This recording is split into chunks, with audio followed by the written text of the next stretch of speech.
Let me start today's episode with a question for you. Have you ever been to the gym doing an exercise that everyone swears is amazing and you're thinking, why does this feel rubbish? Your joints feel it more than your muscles. You can't feel the movement where you're supposed to and your confidence is dropping. You dread that exercise every time it comes up in your program. And then, because fitness culture loves to blame the person, you assume that your form must be bad or you're weak or you're not built for lifting. Or you just need to push through it. So you force it, you grind it out, you tell yourself that it's meant to feel awful. But the truth that I want you to hear straight away is that if an exercise consistently feels wrong, painful, awkward, or pointless, you're probably not the problem. And today's episode explains exactly why. Because the issue 9 times out of 10 isn't effort. It's exercise selection. And the reason exercise selection matters so much comes down to something most people have never been taught, the strength curve. Once you understand this concept, a lot of things will suddenly make sense to you. Why some exercises feel incredible, why some never click, why certain lifts stall, or why joints get irritated, and why forcing popular exercises often backfires. This episode is going to change how you choose exercises forever. And more importantly, it's going to help you train in a way that actually suits your body. So pop on those trainers or grab that cuppa and let's dive straight in.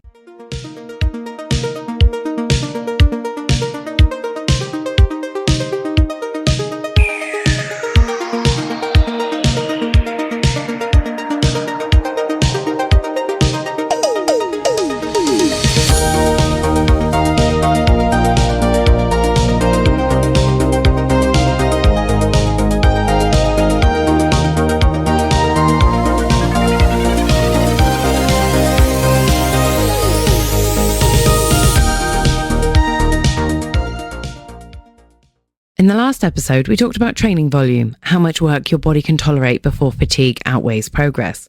But here's the next layer. If progressive overload is how much you progress, training volume is how much you can recover from, then exercise selection is how effective that work actually is. Because you can have perfect volume, perfect progression, and perfect consistency, but if the exercises you're choosing don't load your muscles well, you'll still struggle to see results. Most people believe that exercises fall into 2 categories, good exercises or bad exercises. But that's not how the body works. Exercises aren't good or bad in isolation. They're context dependent. That depends on your anatomy, your limb length, your mobility, your current strength, your injury history, your goal. And the strength curve is the missing piece that explains all of that. So what is the strength curve in your plain English version? And I'll keep this simple for you. Your muscles are not equally strong through a movement. There are parts of a lift where you're mechanically stronger and parts where you're weaker. That changes depending on joint angles, leverage, where gravity is acting and where the resistance is highest. The strength curve describes how hard a muscle has to work at different points in a movement. And this is why 2 exercises that look similar can feel completely different. So let's take a squat, for example. At the bottom of the squat, your hips and knees are deeply bent, your leverage is poor, and most people are at their weakest here. And as you stand up, your leverage improves, your muscles can produce more force, and the movement gets easier. That means the squat has what we call an ascending strength curve. It's hardest at the bottom, easier at the top. Now here's the key point. Not everyone struggles at the same part of a movement. Some people struggle out of the hole, feel strong once they're moving. Others feel fine at the bottom, but stall halfway up. If your weakest point doesn't line up with where the exercise is the hardest, it's going to feel awful, and no amount of trying harder fixes that. So why does this affect your confidence so much? And this is something I see constantly with clients. Someone does an exercise that doesn't suit their strength curve and thinks, I'm rubbish at this, or I'm weak, or I hate training legs, or lifting isn't for me. But then you change the exercise slightly, same muscle group, different loading pattern, and suddenly they feel strong and stable and confident and they feel the right muscles working. Nothing changed about them, the exercise changed, and that's powerful. So why does fitness culture get this wrong? And social media tends to promote a handful of elite exercises and ignore individual differences, and it glorifies the struggle. So people end up forcing barbell back squats or conventional deadlifts or certain presses or lunges, even when their body is clearly saying, this isn't working for me. Understanding the strength curve gives you permission to stop forcing exercises that don't suit you without guilt, without fear, and without thinking you're doing it wrong. So now you know that you're not broken and that some exercises may feel bad for very real mechanical reasons. And exercise selection matters for more than most people realise.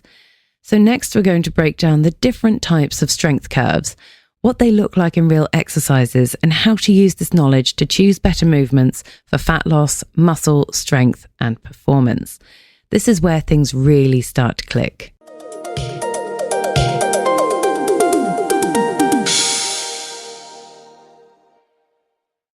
So now that you understand what the strength curve is, let's break it down into something practical, because there are 3 main types of strength curve you'll see in training. And once you recognise them, exercise selection suddenly becomes much easier. No more guessing, no more forcing exercises that don't suit you, and no more thinking you're bad at training. We have number 1, the ascending strength curve. This is the hardest at the start, easier as you move through the lift. This is the most common one people encounter. With an ascending strength curve, the exercise is hardest at the bottom position, and then it gets easier as you move through the range. So some common examples of this is squats, deadlifts, lunges, step-ups. At the bottom of these movements, your leverage is poor and your joint angles are at a disadvantage, and you're mechanically weakest. Then as you stand up, your leverage improves, your muscles can produce more force, and the movement will feel easier. So why does this matter? If you're weak at the bottom position, these exercises can feel brutally hard, unstable, and discouraging. But if you're strong out of that hole, you might love them. This is why some people swear by squats and others dread them. You have number 2, descending strength curve. This is easier at the start and hardest near the end. And with a descending strength curve, the exercise feels easy initially, but gets harder as you approach the end of the movement. Some common examples of this are leg curls or hamstring curls, pullovers, some cable fly variations. As the muscle shortens, the tension increases and the leverage worsens. The hardest part is at the top. So why does this matter? If you struggle at end range strength, these exercises will feel shaky, burn aggressively, and fatigue you quite quickly. That's not a bad thing. It just means that the load peaks when you're weakest. These movements are often great for hypertrophy, but can be really humbling. And then you have number 3, bell-shaped strength curve. It's easiest at the start and end, and then hardest in the middle. And then this one sometimes catches people out. With a bell-shaped curve, the start feels manageable, the middle feels brutal, and then the end feels easy again. Now, some common examples of this are bicep curls with dumbbells, lateral raises, chest flies, upright rows. At the mid-range, the leverage is the worst. Gravity creates maximum torque, and the muscle works the hardest. And why this matters is that this is often where form breaks down and people swing or cheat and your joints start to take over. If your weak point lines up with mid-range, these exercises can feel really frustrating. So why is this such a game changer? And here's the big takeaway for you. An exercise feels hard not because you're weak, but because resistance peaks where you're the weakest. Once you understand that, the shame disappears. You stop asking, why am I rubbish at this? And start asking, is this exercise loading me where I need it to? That's a far more productive question. So why machines, cables, and bands matter? Free weights load you according to gravity. Machines, cables, and bands can change where resistance is highest, better match your strength curve, reduce joint stress, and improve muscle tension. This is why leg presses feel better than squats for some people, and cable flies feel better than dumbbells, and machines often feel easier to control. It's not cheating, it's biomechanics. And let's reframe some confidence for you. If an exercise feels awful every single time, Despite good effort and coaching, that's information. That's not failure.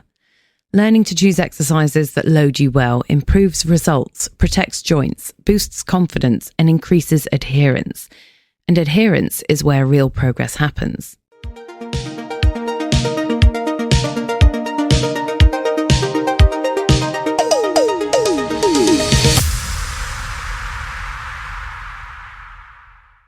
Okay, let's talk about something that doesn't get said enough in fitness. Some exercises will never feel great for you. And that's not a flaw. It's not a mindset issue. It's not a lack of grit. It's not because you're not built for training. It's because your body is different. Different limb lengths, different hip structure, different shoulder mechanics, different injury history, different coordination patterns. And when an exercise fights your structure instead of working with it, it will always feel off.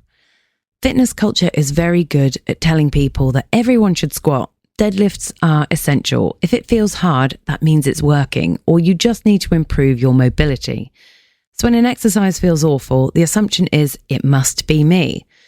But the truth is that an exercise can be objectively good and still be a poor choice for you. That doesn't make you weak, it makes you individual. And this is the confidence drain no one talks about. And one of the biggest hidden costs of your poor exercise selection is when someone repeatedly struggles with the same movements, they start to internalize it. I'm bad at leg day. I hate lifting. I'm just not strong. I'll never be good at this.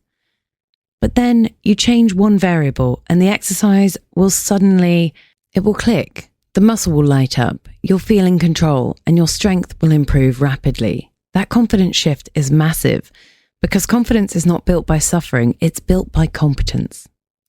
I've had so many clients who swear that they cannot squat. Back squats feel unstable. Front squats feel uncomfortable. They feel it in their lower back or knees and they dread it every week. Then we switch to a leg press or a hack squat or a goblet squat with a heel elevation or a split squat variation. The same muscle groups, the same intent and the same progressive overload. And suddenly they're like, oh, this is what I was meant to feel like. They were never bad at squatting. They just hadn't found the right squat for them. And why forcing it often backfires is that forcing exercises that don't suit your strength curve can lead to poor technique, excessive joint stress, compensations, stalled progress, frustration, and eventually quitting. And none of that is necessary. You don't get extra results for choosing the most uncomfortable exercise. You get results from choosing exercises you can control, progress, and recover from. Discomfort versus dysfunction, and this is important. Not every uncomfortable sensation means an exercise is wrong. There is a difference between productive discomfort and dysfunction. Productive discomfort feels like muscle effort, challenge, controlled strain, and fatigue where you expect it. Dysfunction feels like joint pain, pinching, instability, loss of control, and it just feeling wrong. Learning to tell the difference is a skill, and it comes with experience and good coaching. Now, enjoyment matters more than people think. This isn't about being soft, it's about sustainability. People progress when they enjoy their training enough to stick with it and they feel competent and they're strong and they feel confident. If you dread half of your program, adherence will drop. And no training plan works if you don't follow it. Choosing exercises that suit your body increases consistency and improves progression. It reduces your injury risk and makes training feel empowering. That's not a luxury, that's intelligent programming. Now, once people understand the strength curve, they stop asking, what's the best exercise? And they start asking, what's the best exercise for me right now? That shift alone can change everything. And now that we've cleared up the guilt, the self-blame, it's time to get practical. In the next section, we're going to talk about how this applies to fat loss and how it applies to muscle and strength, and how to use the strength curve to make progress feel easier, not harder.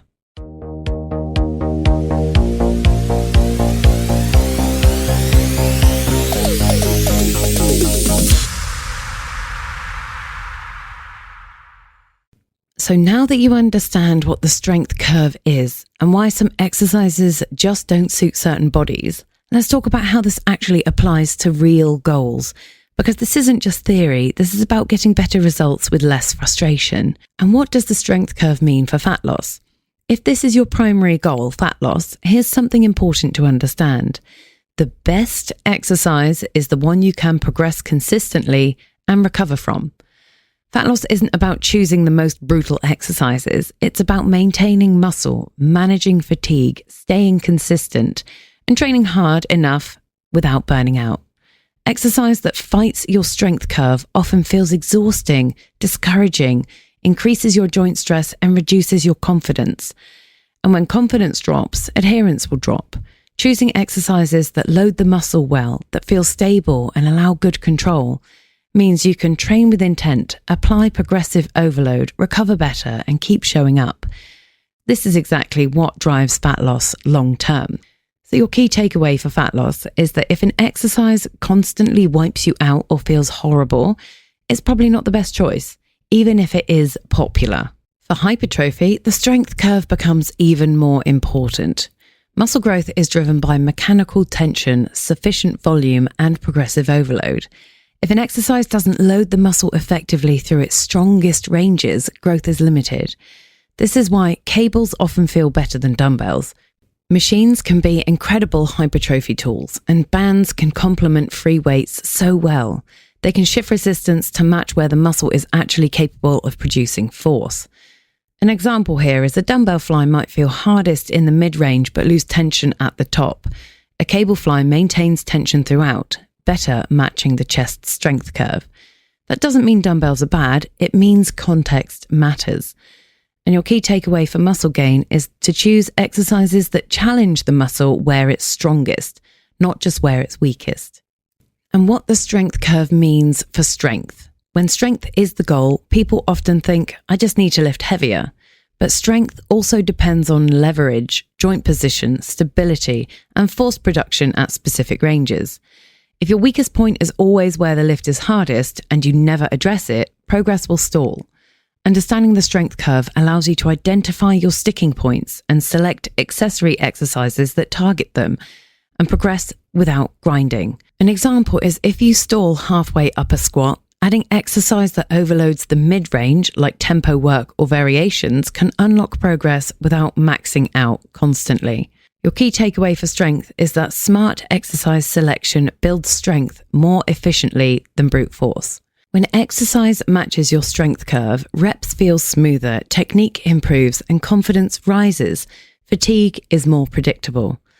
Training feels productive instead of chaotic. And this doesn't mean that training becomes easy. It means that effort is directed where it actually matters.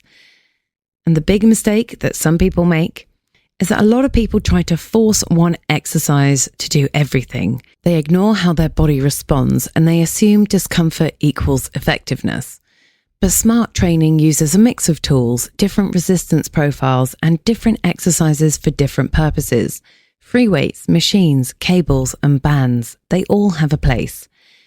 And here's a quick reality check for you. If you've ever thought, I hate leg training, or upper body days feel pointless, or I'm just not built for this, there's a good chance you've just been using exercises that don't suit your strength curve, and that's fixable. So now that you understand how the strength curve affects results, why some exercises feel better than others, and how this applies to fat loss, muscle, and strength, the final piece is learning how to choose better exercises moving forward without overthinking it. That's what we'll cover next.